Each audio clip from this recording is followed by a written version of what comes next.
Bienvenidos a Esto no es política, el podcast donde charlamos sobre temas prohibidos de tocar en la mesa familiar. Si te gusta discutir de política, cultura, historia o economía, este es tu espacio. Bienvenidos al podcast Esto no es política. En esta oportunidad tenemos a nuestra invitada especial, la diputada Luisa Nayar, que actualmente está fungiendo como segunda vicepresidenta de la Cámara de Diputados por la ciudad de Santa Cruz de la Sierra. Bienvenida, Luisa, muy buenos días. En primera instancia agradecerte por la invitación, por estar acá. El tema que vamos a tocar en esta ocasión es rumbo al censo 2024. Lo que nosotros queremos plasmar en este podcast es tener una conversación fluida acerca de tus percepciones y acerca de la importancia del censo de población y vivienda. ¿Cuál crees que es la importancia del censo en el contexto político actual en el que vivimos? Muy buenos días, muchísimas gracias por la invitación, gracias Mavi, gracias Kelly, un saludo para todos los que nos acompañan. Bueno, en primer lugar yo creo que el censo es importante para cualquier país. El censo es de vital importancia toda vez de que es un instrumento que nos ayuda para hacer una radiografía del cómo nos encontramos como país. Es importante porque necesitamos saber no solamente la cantidad de habitantes, sino las falencias que tienen los ciudadanos, por ejemplo, en el tema de salud, en el tema de educación, en el tema de fuentes de empleo y un sinfín de otras políticas públicas que evidentemente deben ser de prioridad para resolver los problemas que tienen los ciudadanos. Entonces, este instrumento es de vital utilidad para poder planificar y llevar adelante políticas públicas que sean favorables para la ciudadanía. Además, lógicamente, de tener el dato de cuántos habitantes existen. ¿Por qué? Porque necesitamos que los recursos económicos escasos que tenemos en el país dejen de seguir centrándose en la casa grande del pueblo o la casa grande de la corrupción y estos empiecen a distribuirse equitativamente a donde realmente deben ir los recursos. Lógicamente, en este momento el gobierno no distribuye todos los recursos porque tiene la cantidad de habitantes desde el año 2012. Desde el año 2012 hasta la actualidad hay un sinfín de cambios dentro de todas las regiones del país y en tal sentido, pues, en lugar de que estén acaparando estos recursos, deben ser redistribuidos a las regiones como corresponde. Se necesitan esos recursos económicos, por ejemplo, para que el ciudadano que se trasladó a vivir a Santa Cruz o que se trasladó a vivir a La Paz o que se trasladó a vivir a Cochabamba pueda tener justamente una correcta atención de salud, pueda tener participación para poder inscribir a sus hijos en una unidad educativa pública o pueda tener los recursos también la respectiva región para que los estudiantes universitarios o recién egresados de los colegios puedan pues ingresar también a estudiar dentro de las universidades públicas. Entonces, estas cosas son las que son importantes para las distintas regiones del país y para la población boliviana. Súper. Bueno, en primer lugar, igual muchas gracias por participar en el podcast. Yo también tengo unas cuantas preguntas y la primera sería, ¿qué preocupaciones tienes tú como funcionaria y también como ciudadana respecto a todo este proceso de la realización del censo? Bueno, son varias las preocupaciones que existen sobre el tema del censo, toda vez de que existe un sinfín de irregularidades. A ver, hasta el sol de hoy no se ha logrado conseguir todos los encuestadores. Al menos en el caso concreto de Santa Cruz han salido en reiteradas oportunidades estos señores del INE a manifestar de que no se habría alcanzado el número de censistas suficiente. Hay algunas otras regiones del país donde teóricamente se ha alcanzado el número, pero necesitamos que estas personas sean capacitadas. Teóricamente las capacitaciones para los censistas tendrían que haber empezado la segunda quincena de enero. Estamos a 2 semanas de la realización del censo prácticamente y no hemos acabado de reclutar a los encuestadores. Entonces, ¿en qué tiempo vos vas a capacitar a esas personas cuando la capacitación debía haber concluido prácticamente en la primera semana de febrero?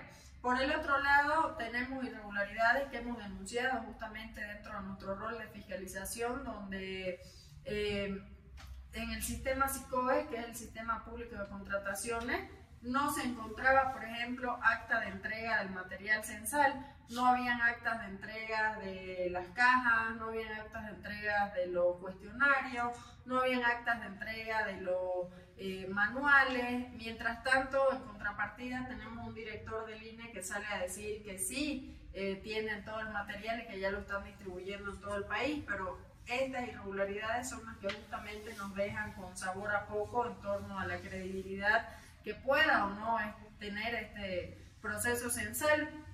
Justamente con todas estas preocupaciones, el mes de enero realizamos un encuentro departamental en Santa Cruz con distintos sectores de la ciudadanía, universidad, comité cívico, colegio de economistas, colegios de auditores y otras instituciones, y abordamos justamente una serie de propuestas para poder llevar adelante un control censal y que se pueda realizar el mismo con transparencia.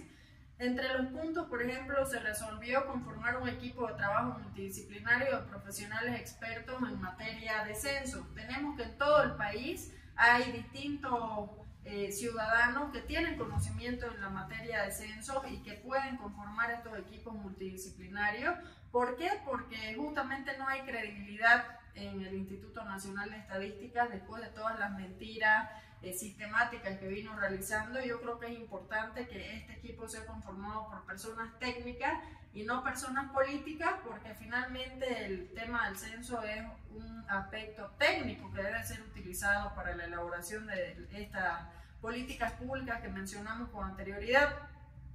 También se determinó trabajar de manera coordinada con las diferentes universidades públicas del país, también con las universidades privadas, con sus carreras de estadística, informática, unidades de investigación y tecnología, para hacer seguimiento tanto a la etapa censal como a la etapa post-censal, y también con las universidades. Lo que hemos tratado de tener como un aporte de las universidades es que se logre crear una aplicación web y una aplicación móvil para que se pueda tener y recepcionar las denuncias de los ciudadanos que justamente vean irregularidades en el proceso censal, como también la conformación de un centro de cómputos, dado que las universidades del país tienen los insumos necesarios para poder coadyuvar en este sentido y que se pueda llevar adelante este control censal efectivo.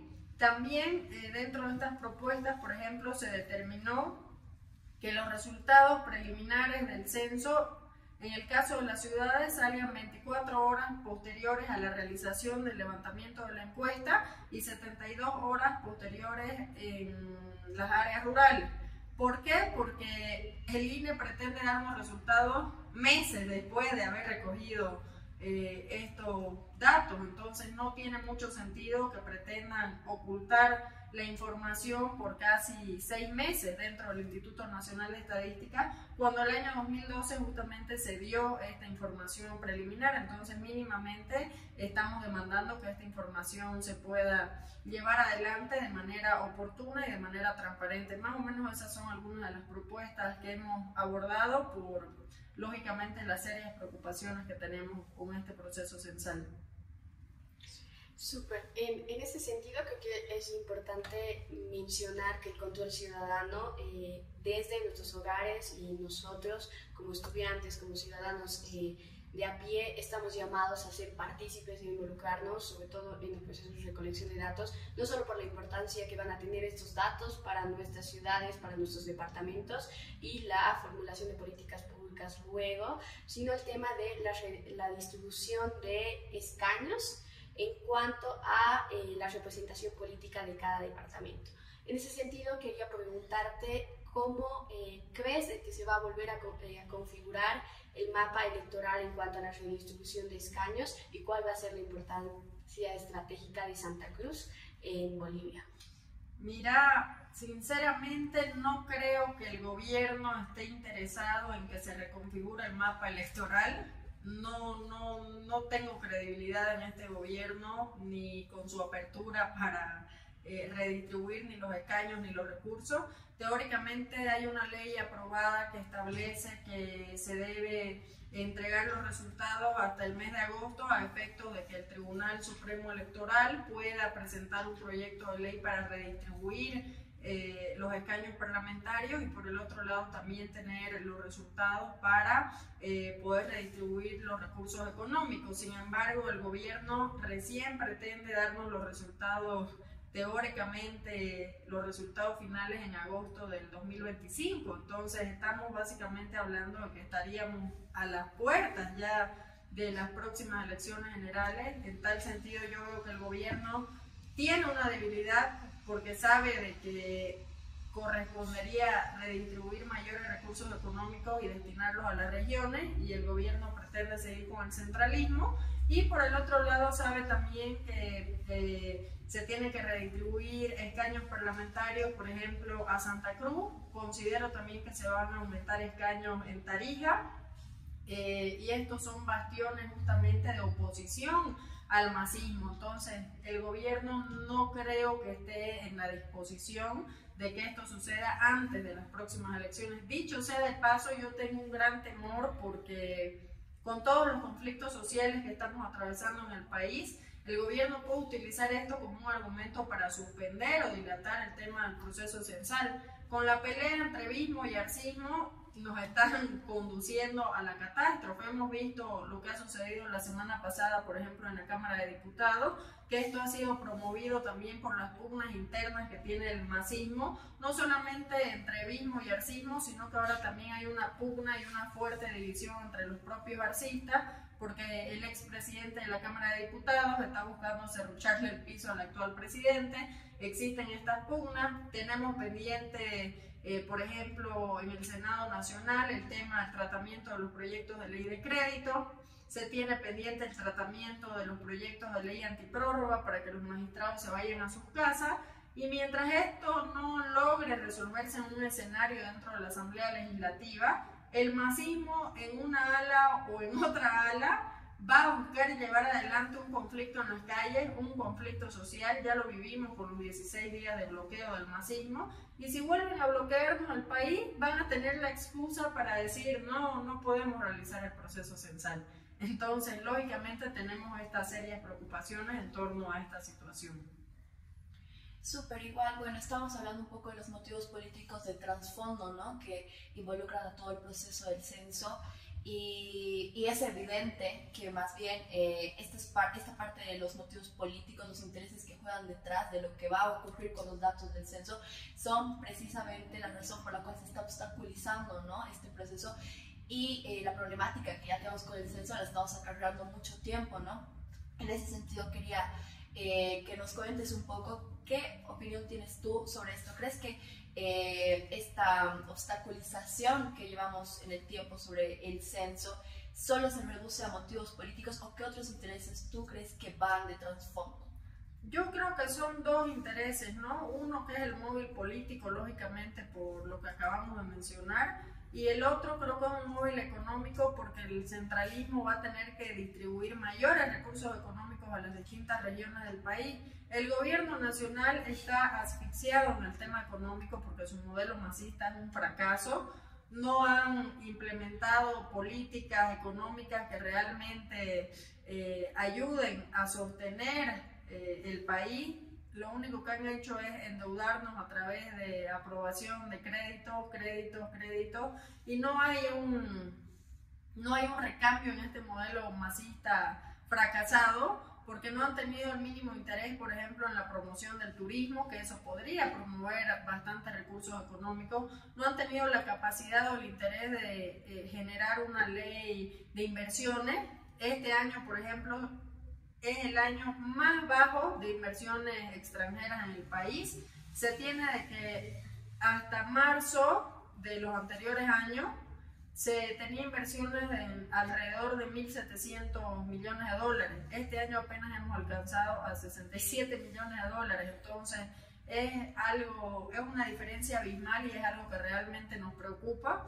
Otro tema es el tema de las alianzas público-privadas, porque no tienen interés en trabajar con el sector empresarial del país por la ideologización que tienen como gobierno, como partido del MAS, y lamentablemente esto nos está conduciendo a esta crisis económica, y producto de eso es que no quieren soltar la mamadera de los recursos económicos que tienen que ser destinados a las distintas regiones del país. Entonces yo creo que uno es el móvil político vinculado a la redistribución de los escaños parlamentarios, y otro que es el móvil económico, debido a que no quieren soltar la platita.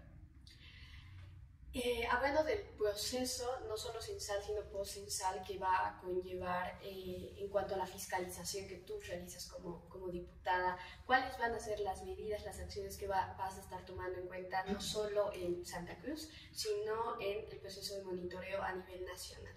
Justamente en este tema de fiscalización a nivel nacional hemos estado recabando la información justamente de este sistema público de contrataciones, que es ahí donde se evidenció la falencia con el tema del material censal.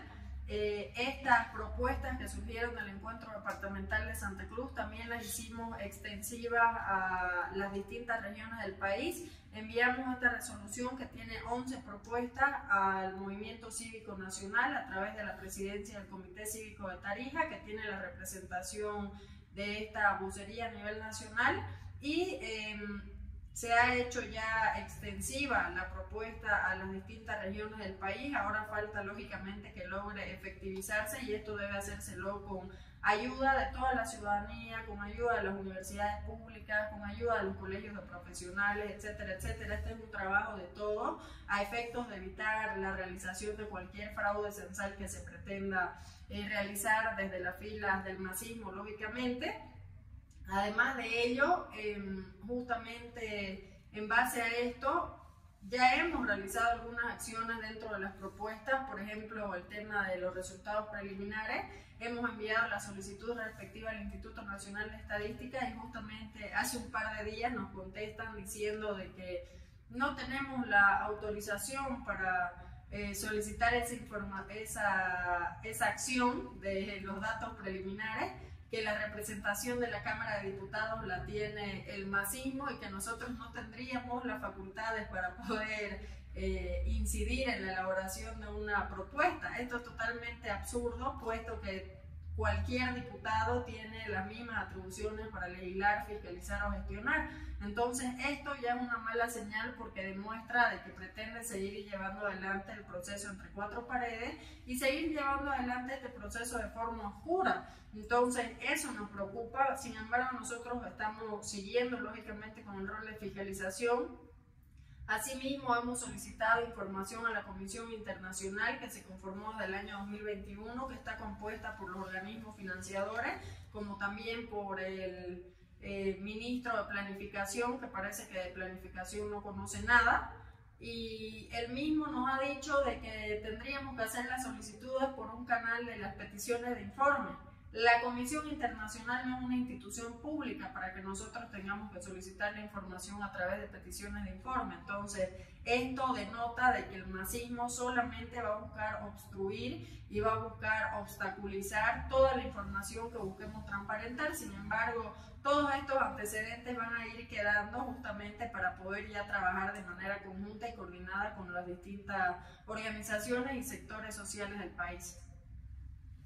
Yo traigo una pregunta que creo que igual es una pregunta que nos hacemos en colectivo a la población, y es este problema con el tema de la transparencia que tienen después los datos que van a salir, ¿no? Después del proceso, el post-censo, digamos.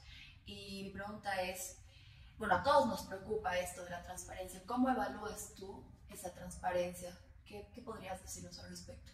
Para mí la transparencia es nula con el gobierno del MAS. Estos señores no conocen de transparencia, aun cuando la transparencia es un principio en cualquier espacio público.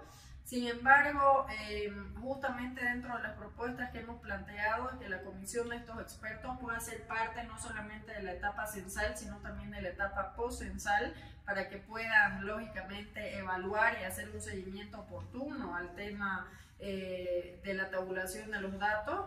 Asimismo, hemos planteado de que tanto las universidades públicas, los colegios de profesionales y los ciudadanos puedan tener este acceso para transparentar la información. Lamentablemente, hasta el momento no hemos visto un ápice mínimo de interés por parte de estos señores. En tal sentido, yo sinceramente no creo en la transparencia o no creo en la buena fe del MAS. Ya hemos visto sistemáticamente todas las afectaciones que han venido realizando en los distintos espacios vinculados a la información, a la transparencia, etcétera. Entonces, credibilidad en estos señores sinceramente no la tengo, y por eso es que es tan importante que la ciudadanía logre organizarse y articularse para evitar que estos señores hagan un censo fraudulento. En cuanto al control social ciudadano, precisamente atendiendo una de las mayores preocupaciones que tiene la población acerca de la transparencia y veracidad de los datos, es de que hay iniciativas ciudadanas de control. Tú mencionabas, por ejemplo, la necesidad, y como parte de una de tus propuestas, de poder hacer un control mediante aplicaciones móviles o aplicaciones de computadoras que permitan no solo vincular los datos, sino hacer un control de los datos que se están relevando en cada una de las zonas o distritos de los departamentos. ¿Has tenido la oportunidad de conversar con algunas organizaciones que hacen este tipo de seguimiento, de control, o ves la posibilidad de poder articular tu proceso de fiscalización con la ciudadanía o con este tipo de organizaciones? Justamente en este encuentro departamental participaron distintas organizaciones de Santa Cruz. Participó el Colegio de Economistas, que tiene a los expertos para poder darle seguimiento al tema del censo. Participó la Gobernación de Santa Cruz, que tiene justamente el Instituto Cruceño de Estadística, donde está básicamente totalmente vinculado al tema de el recojo o elaboración de datos estadísticos en el departamento. Participó también la Universidad Pública, y la Universidad Pública tiene todos los insumos necesarios para poder instalar el centro de cómputo, para poder llevar adelante el desarrollo de una aplicación web, porque tiene toda una facultad de tecnología que puede colaborar en ese sentido. Y justamente, reitero, estas propuestas fueron trasladadas a todo el movimiento cívico nacional a efectos de que ellos también puedan desarrollar estas actividades en las distintas regiones del país. Esperemos lógicamente que exista la apertura y la predisposición para poder trabajar en ello, y vamos a esperar respuestas por parte de quienes fungen dentro de estos cargos. A raíz de lo que hablábamos un poco sobre el tema de la falta de credibilidad y transparencia que tiene el proceso, creo que este es un punto central, por el hecho de que más que todos los jóvenes se muestran incrédulos por este proceso, ¿no? Personalmente yo lo hago. Entonces, mi pregunta va más hacia ¿cómo crees tú que podríamos incentivar a que los jóvenes puedan fiscalizar este proceso, inmiscuirse en este proceso por la importancia de, ¿no? Por el hecho de que si no, la ciudadanía no toma acción ahora, vamos a seguir viviendo los atropellos que hace el MAS, ¿no? Bueno, yo creo que los jóvenes somos valientes, los jóvenes somos inteligentes, y los jóvenes sabemos de que hay que fiscalizar. ¿Cómo fue que se logró detectar el fraude que querían realizarnos al 21F, por ejemplo? Fue con la participación activa de todos los jóvenes que fueron parte de un control electoral. Los jóvenes activistas que estaban dando un seguimiento exhaustivo, por ejemplo, al control electoral del 21 de febrero, estuvieron ahí largas horas, largas semanas y largos meses, no solamente colaborando en el tema de una campaña contra el autoritarismo y la dictadura de Evo Morales, sino que también fuimos parte de este control electoral que evitó que el señor Evo Morales busque, con su empate técnico, como decía Linera, modificar o adulterar o alterar los resultados de este proceso eleccionario. Entonces, de la misma manera sucedió el 2019 con los 21 días, donde fue la ciudadanía y fueron los jóvenes parte activa del proceso, y yo creo que ahora no va a ser la excepción, y creo que los jóvenes van a ser inteligentes y van a participar dentro de una fiscalización y un control censal para evitar que estos señores no pretendan hacer fraude.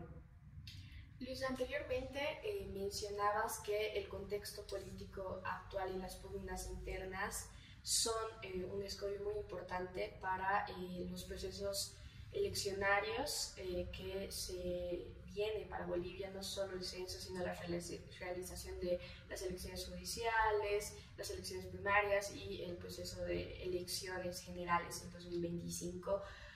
¿Qué crees que pueda llegar a suceder, no solo ante la persistencia de las pugnas internas entre el ala evista y el ala arcista, y cómo crees que esto puede afectar al proceso del censo y también de las elecciones judiciales que están previstas para este año? Yo creo que si estas pugnas continúan, van a destruir al país, porque estos señores están priorizando intereses políticos, personales, están priorizando las pasiones que tiene Evo y las pasiones que tiene Arce, y no están priorizando el resolver los problemas que tiene la ciudadanía. Mientras estos señores están en su pugna partidaria, la gente está peregrinando por conseguir dólares, la gente está peregrinando por conseguir combustible, la gente está peregrinando por conseguir una fuente de empleo. Mientras estos señores se pelean por ver quién se queda en el poder, la gente está raspando la olla para poder llegar a fin de mes. Entonces, lógicamente, mientras estos sigan con sus pugnas partidarias, van a seguir afectando a las familias bolivianas. Cosas tan banales o básicas.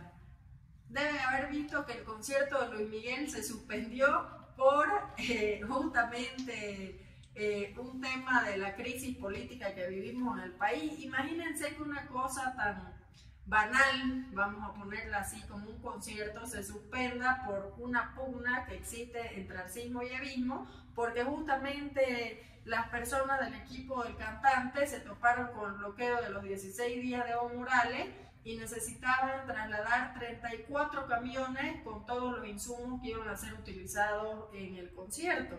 Este concierto tendría que haberse replicado en distintas regiones de Latinoamérica y no iban a arriesgar el resto de sus conciertos por los conflictos que existen en el país. Entonces, cosas tan banales como estas, que pueden sonar banales, son las que vienen afectando, porque esta realización de este espectáculo iba a mover recursos económicos, en el tema de luz, de sonido, de las entradas y otras cosas más. Entonces, lógicamente, estos señores, así como han afectado esto, vienen afectando otras situaciones, ¿no? Por ejemplo, el sector del transporte internacional quedó duramente afectado, por ejemplo, con el tema del bloqueo, porque a pesar de que estuvieron parados, tuvieron que pagar los aranceles por el uso de las carreteras, cuando ni siquiera podían haber trasladado su mercancía, y así sucesivamente. Entonces, cosas así son las que vienen afectándonos de manera directa al ámbito económico, y creo que en el ámbito político nos van a seguir afectando, porque la falta de un sistema de partidos en el país también es un gran problema que tenemos, y quienes tienen la única organización, no digo política porque para mí son una organización criminal, son estos señores. Entonces, así van afectando lamentablemente en todos los aspectos, ¿no? Lamentablemente. Tocas un punto muy importante y muy interesante de conversar, y es el hecho de que, claro, podemos tomar un ejemplo banal como la cancelación del concierto de Luis Miguel, pero que realmente se replica porque el escenario que tenemos en nuestro país, si lo extrapolamos ahora a la realidad político-social, podemos ver que estamos en una realidad compleja, ¿no? Que estamos viviendo en una sociedad que está confrontada, que hay un problema del entendimiento, ¿no? De las formas como hacemos la vida social, la vida política, que termina afectando todas las esferas privadas o públicas.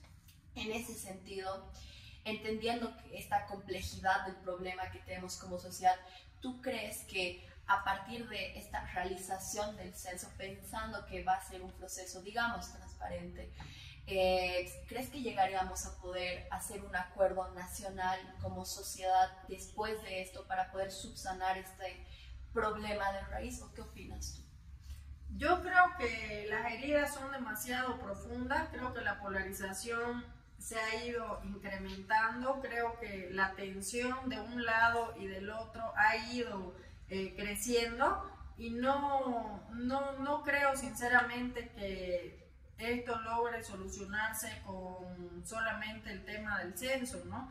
Creo que hay muchos problemas que tenemos hoy por hoy que resolver. Tenemos el tema de la economía, el tema de la política, el tema de la crisis judicial, el tema del censo, la falta de empleo, o sea, son un sinfín de elementos, y yo creo que a medida de que el gobierno ha ido deslegitimando y ha ido enfrentando y ha ido generando hechos de violencia, a esa misma medida ahora vamos a tener que enfrentarla con una cantidad de tiempo que va a ser muy larga desde mi punto de vista, pero creo que debería empezarse con el despojo de los intereses políticos o personales para poder avanzar en este sentido. Súper, muchísimas gracias, Luisa. Hemos llegado al final de nuestro podcast titulado Esto no es política, hecho por estudiantes de la Sociedad Científica de Ciencias Políticas y Relaciones Internacionales de la Universidad Católica Boliviana.